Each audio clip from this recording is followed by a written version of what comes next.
Depuis 2009, Congo Terminal a réussi à doter le port autonome de Pointe-Noire d'un terminal à conteneurs moderne, compétitif et attractif à la hauteur des ambitions économiques du Congo. Des investissements colossaux ont été entrepris pour augmenter la productivité, a indiqué Laurent Palaye, directeur général de Congo Terminal. 2016, très récemment.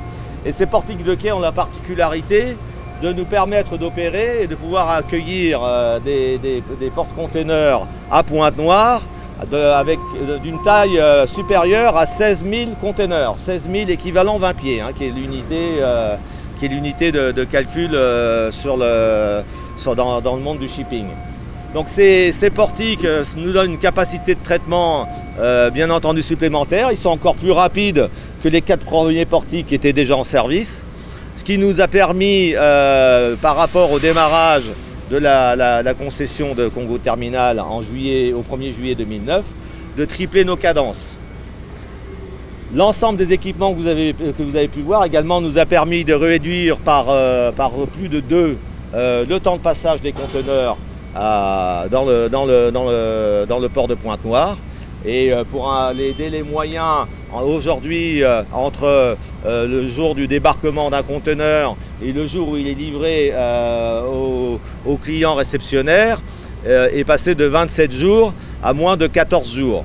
Malgré le ralentissement de l'activité économique observé ces 2 dernières années, Congo Terminal a vu ses exports doubler, a précisé Pierre Belle-Rose, directeur général de Bolloré Transport et Logistique. Sur les imports, et contrairement, j'ai répondu tout à l'heure à une journaliste, je disais que c'est 30%, et j'ai vu que c'est moins de 30% sur les imports, c'est moins 20% sur les imports. Les exports, eux, ont augmenté. Comme quoi la crise n'a pas eu d'impact sur les exports, puisqu'aujourd'hui, on a presque doublé les exports en 3 ans, parce que la route a permis d'évacuer, entre autres, des produits sciés du Nord, qui avant ne pouvaient pas descendre ici. On exporte beaucoup plus de bois par conteneur.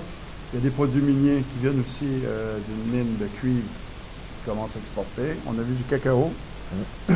Donc, vous voyez que le port, même en période de crise, a permis d'ouvrir un secteur qui est l'exportation et qui est appelé à avoir une grande croissance avec la diversification de l'économie, qui est un des projets portés par le gouvernement. Cette modernisation du terminal à conteneurs est également accompagnée de l'innovation dans l'amélioration de la qualité du service en certifiant le système qualité, hygiène, sécurité, environnement.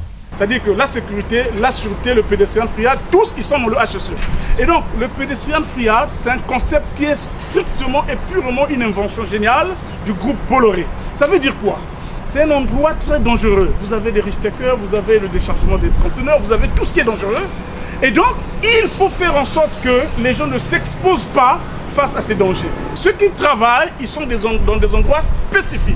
Pour tous ceux qui n'ont pas le droit d'être à ces endroits, quand ils ont fini leurs tâches ponctuelles, temporaires, ils se retirent dans ce qu'on appelle les pinning stations. C'est des endroits où ils sont en sécurité, ou les îlots de sécurité. Satisfait de ce que le projet dans sa première phase est très avancé, d'autres investissements sont en vue dans les prochaines années, a-t-on appris de la Direction générale de Bolloré Transport et Logistique.